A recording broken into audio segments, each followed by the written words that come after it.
I had a hair on the pillow the other morning. I held it up to my wife. I said, honey, what held it in yesterday? Something did. It's invisible. In our culture, particularly in the West, we have a tendency to believe that this is who we are. And we decorate our form, and we perfume it, and we insure it, and we build a house around it, and we mortgage that, and we watch it, and we look in the mirror, and we say, oh my God, look at what's happening to it, and there's another wrinkle that wasn't there before, and how did that get there? And it's completely out of your control. It's all handled for you. There's such a beautiful lesson to learn, such a beautiful spiritual lesson to learn. If you look at a vase and watch a sculptor make a vase, the sculptor shapes his clay and finishes it up. And what is it that makes it a vase? You think it's the material? You think it's the pottery? You think it's the clay? No. It's the empty, silent space inside that the clay surrounds that allows it to be a vase. Otherwise, it's just some pottery. What makes this a room? What makes your house a house? Think about it. It's not the walls. It's not the material that has been put all around us that you live in. It's the space, the empty, silent space inside that makes a house a house. It's the space between the bars that holds the tiger, as they say in Zen. And it's the silence between the notes that makes the music. It's not the note. That's the note. What makes the music is the silence between the notes. And so it is with you. Robert Frost put it this way, more beautifully than I could ever say it. We all sit around in a circle and suppose,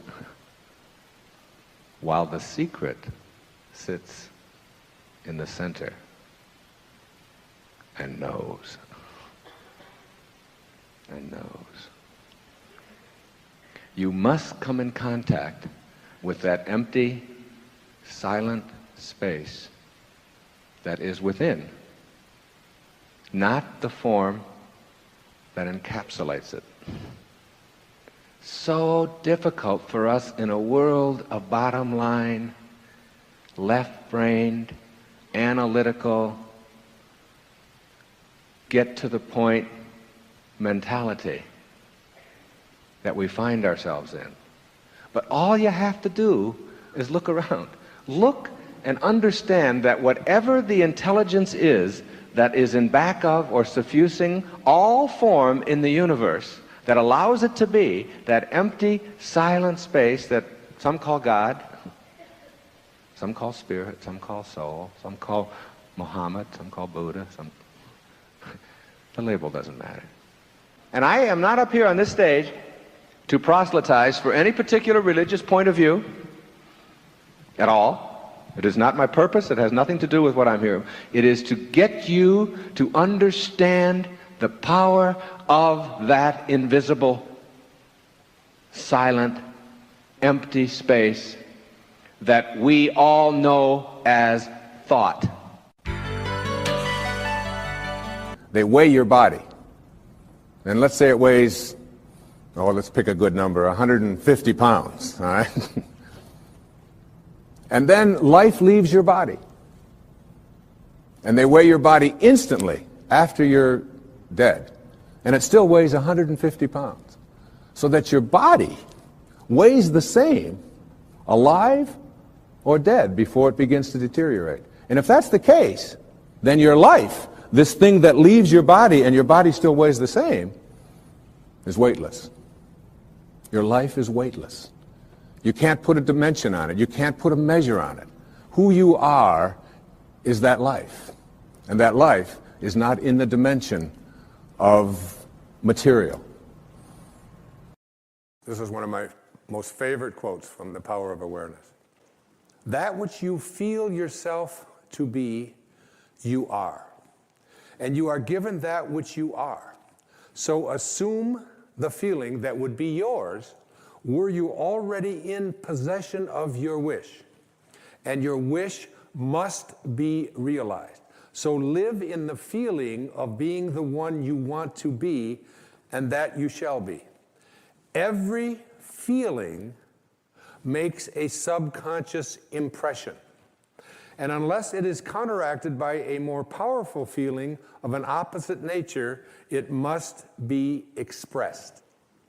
Your feelings are different from your thoughts. Your feelings are what you experience in your body. The dominant of two feelings is the one expressed. I am healthy is a stronger feeling than I will be healthy. I am healthy says I feel healthy, and I feel healthy. I feel great. I don't determine if I am well on the basis of what it says on a piece of paper or on the basis of what somebody else out there tells me. I live my life feeling within my body that I am strong, I am capable, I am able. And that is not just something that I say. It's not just an affirmation. An affirmation is an intellectual exercise. This is a spiritual knowing within that I am well, I am content, I am prosperous. But the words that Neville used there are the subconscious. Every feeling that you have makes a subconscious impression upon your body and upon your awareness. Now, you need to understand the subconscious mind of yours. Your subconscious mind rules your life.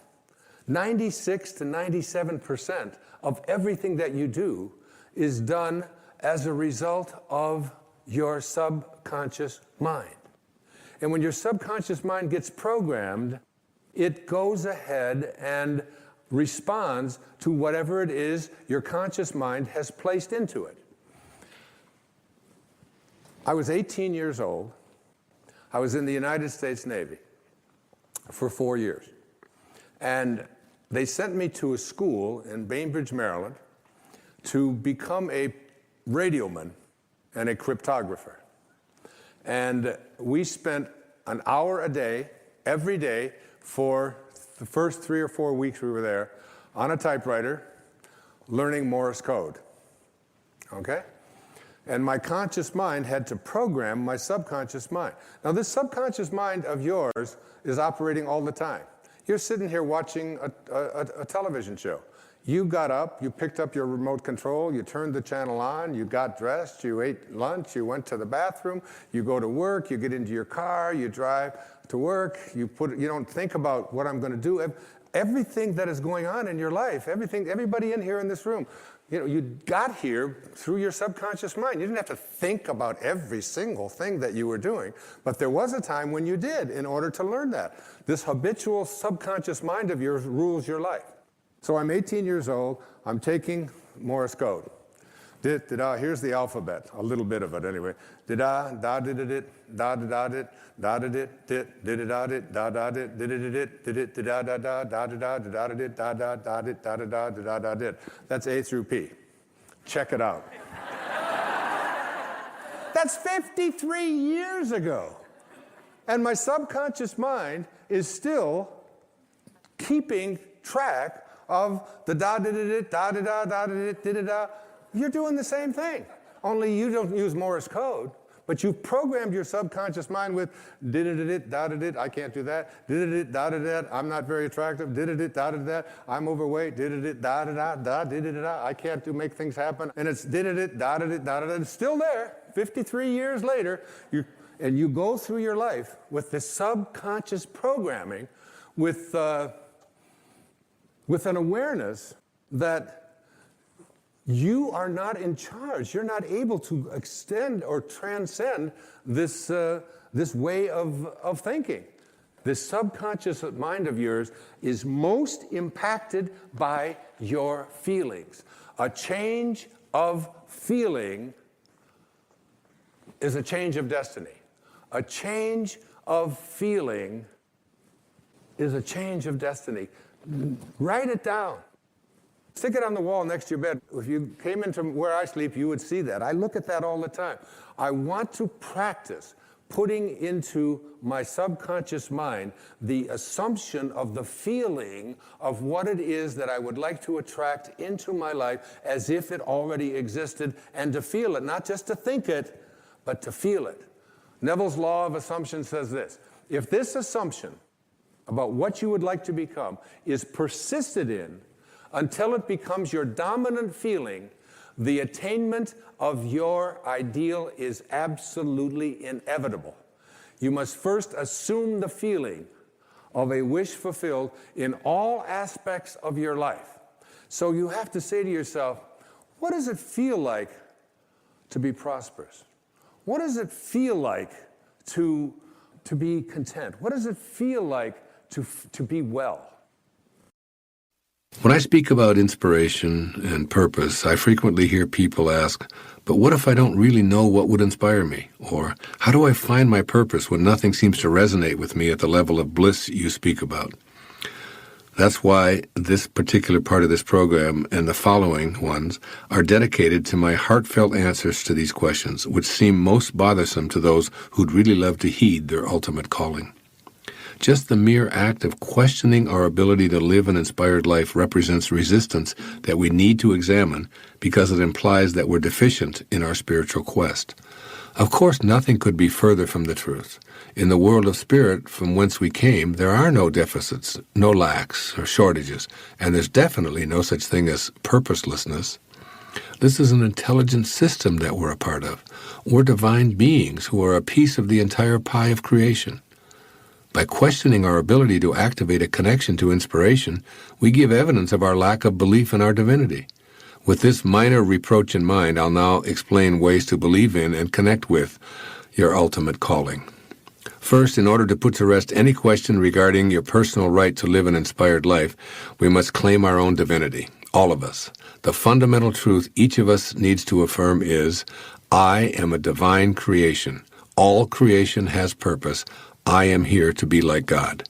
We should tattoo this statement on our consciousness and wear it proudly. We must begin the process of getting in spirit with a firm declaration from which we never waver. Once we've accepted this, we can move on to knowing why we're here and what inspires us. We can begin to trust in the intelligence that beats our heart 50 or 60 times every minute and at the same time turns the earth once every 24 hours, keeps the planets aligned, and creates every millisecond. Our job is to be as much like the source of all beings as we can be.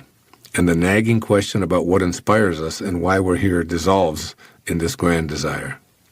Once we declare our holy divine nature to be our essence, rather than something to be verified, it all seems so obvious. The journey to feeling purposeful and inspired begins by seeking to be like God in all of our thoughts and all of our actions. Every one of us is capable of being inspired every day of our life. After all, this is our entitlement, offered by God, with whom we collaborated before ever arriving here in the first place. Blocking the bliss of inspiration. Basically, we have two choices for meeting any problem that seems to be blocking us from the bliss of inspiration. The first is the way of frailty, in which we assure ourselves that we're weak and incapable. Frustration, grief, fears, and tears are the hallmarks of this choice, wherein we attempt to cure a wrong with another wrong. The frailty method multiplies tensions by focusing on what's missing, and often invites the advice of others in an attempt to resolve our inner tension and lack of inspiration. The second choice is to go within and know that at our core, beyond all physical and mental factors, there resides the spirit that's always connected to God. Any problem, and I emphasize any problem, represents our inability to consciously connect to our source in the moment. With a conscious connection, we don't seek the advice of others. We seek information. so our decisions are made between ourselves and our Creator. We frequently have quiet interchanges with God, and we know and trust that spiritual guidance is available as an alignment of energy. When we feel inspired, we recognize that we need to make a vibrational adjustment that puts our thoughts and behaviors back in alignment with the desire to be inspired. Then, when this realignment takes place, we can laugh at the folly of seeking something outside of ourselves, such as an activity or a job, to inspire us. By simply realigning and harmonizing with Spirit, we let inspiration blossom in the field of harmony. Listening to the voice of God.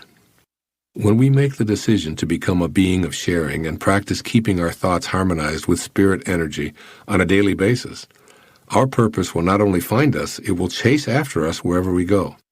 Since we've become aligned with our Creator, we won't be able to escape it. You see, when we live as much of life as possible in God realization, nothing can go wrong. What and who we need will surface, and we'll notice that we can't escape feeling that something much greater than our individual life is at work within us and around us. Our number one relationship must be to this creative energy of God. When we go to our source, we activate the energy that reconnects us to our purpose. Inspiration then shows up right before our eyes, even when we may have stopped thinking about it. Our purpose manifests in many ways and won't be limited to a career slot. In fact, it's often something that requires us to leave a particular kind of employment to pursue something we'd never even considered before. We must trust that inspiration is already here. It only eludes us because we've disconnected in some way from the Spirit that was and always will be our essence. Just as the state of your life is a reflection of your state of mind, so too is the state of the world a reflection of our collective state of mind. Understanding this leads to knowing that we are capable of creating a world of real magic in the same way that I have been encouraging you to create real magic in your own individual life. The universe we live in works in exactly the same way as the universe that is within us. In order to create a world of real magic, it is necessary to know within that this is your job to accomplish. You cannot resign in anguish if others refuse to see the light. Know that you can radiate outwardly all of the messages in this tape and create the kind of real magical world that you envision. One of your biggest challenges may be in refusing to sit in judgment of those things which you perceive to be wrong or imperfect. The perceived inequities in the world are truly part of the perfection of the universe, but so is your desire to end them. If you stand way back in your mind, you will note that a revolution of spiritual dimensions is taking place right now. The Berlin Wall was built to last 1,000 years, yet today it is nothing more than a relic of an ancient non-spiritual past. That shrine of tyranny is but one of many that are toppling faster than we can update the history books. There is a new collective consciousness in the minds of people, and a new spiritual awareness is spreading throughout humanity. Nothing can stop it, for nothing is more powerful than an idea whose time has come. Communism, which insists upon atheism from its subjects, has been declared an international failure. Rulers can remove the outer places of worship, but the inner place, that invisible corner of freedom that is ever present in each of us, cannot be legislated.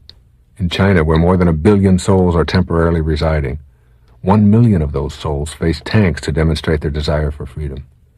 And while the messengers can temporarily be imprisoned, the message cannot be halted. These changes are all taking place in the minds of individuals and spreading to other individuals to form a collective consciousness. Once the ideas become present in a large enough number of us, they become our reality. This number is called a critical mass. The force cannot be stopped. Some will try, but they will be swept away by the power of an idea whose time has come. The changes in the world are not restricted to political realignments and new nuclear policies. A new spiritual consciousness toward our environment has manifested itself into action as well. The idea that we should treat the earth with sacred reverence is being translated into physical realities. You are seeing the fruits of these thoughts blooming everywhere. All of the changes that you see taking place around you, which reflect a growing concern for the individual, for a peaceful, safe, harmonious world, are part of a glorious revolution that is taking place first and most importantly in our thoughts. You are a part of that process. Whatever thoughts you have can and will be spread to those around you. You influence the physical world with your thoughts. Of that you should be most convinced, having listened to this tape. If this revolution, this new way of being, is to take hold and overcome all of the remaining non-spirituality that infects the world, It will have to reach a critical mass in all areas of our existence.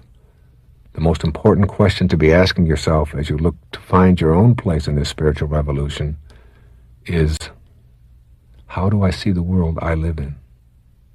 If you want, you can deny the spiritual revolution I have described. Instead, see a world that is slowly but surely deteriorating into a non-spiritual morass. That will be your experience of the world you live in. Yet those who see the light of the world view the dark spots as merely potential light. Where is your place in the spiritual revolution? You are here on purpose to help make these changes manifest more profoundly and permanently into the consciousness of all of mankind. Your place in this revolution will solidify if you fill yourself with love. You must be able to radiate outward all that you are gaining in your spiritual consciousness. You have the power to do just that if you make that choice. As you do this on your own personal and local level, you will find yourself expanding and reaching more and more people. That is precisely what has been happening with all of the spiritual revolution changes that you see around you. You are truly the world, and your thoughts do make all the difference in this world. Have reverence for your mind. Treat your invisible inner reality with sacred, blissful appreciation. In all that I have said about creating real magic, nothing is more important than your coming into contact with the higher part of yourself. At first, you will very likely reject this notion of yourself as a miracle worker in the worldwide realm of real magic.